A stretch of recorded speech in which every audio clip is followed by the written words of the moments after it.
جو روزگار کے لیے لوگ باہر جانا چاہتے ہیں ان کے حوالے سے ہم نے بڑا تفصیلی پوچھا، کیونکہ ایسے لوگ جو باہر جاتے ہیں ان کے پاس انہوں نے واپس تو آنا نہیں نہ ہوتا، ان کے آنے کی گارنٹی تو نہیں دینی ان کسی نے.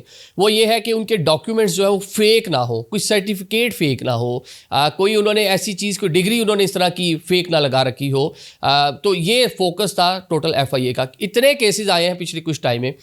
ڈنکی لگتی ہے جناب، کشتی جاتی ہے یونان سے، اور یا کشتی جاتی ہے جناب لیبیا سے، کشتی جاتی ہے جناب موروکو سے یا کسی افریقی ملک سے، اور آگے نکلتے ہیں زیادہ تر پاکستانی، زیادہ آگے نکلتے ہیں سارے اسی ریجن کے لوگ.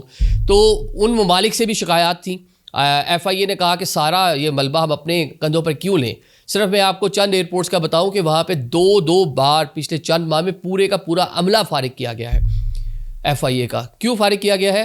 انہی معاملات کی وجہ سے. جو ایک نیکسس بنا ہوا تھا، ایک پورا مافیا بنا ہوا تھا، نیٹ ورک بنا ہوا تھا، پیسے لے کے لوگوں کو باہر بھیجنا. تو حکومت بڑی پریشان تھی. اس پریشانی کی وجہ سے انہوں نے جناب بہت سارے لوگوں کو کہہ لیں کہ اپنے جو لوگ تھے ان کو فارغ کیا ہے، ان کی ڈیوٹیاں چینج کی ہیں تاکہ اس پر قابو پایا جا سکے. اور اسی لیے یہ کہ سارا ملبہ ایف آئی اے اپنے سر پہ نہ لے، ذرا دوسروں پہ بھی ڈالے کہ کم از کم جو جانے والے ہیں ان کی ذرا تعداد کو کنٹرول کیا جا سکے، یا جینون ڈاکومنٹس ان کے پاس ہو. ایسا نہ ہو کہ فیک ڈاکومنٹس ان کے پاس ہو.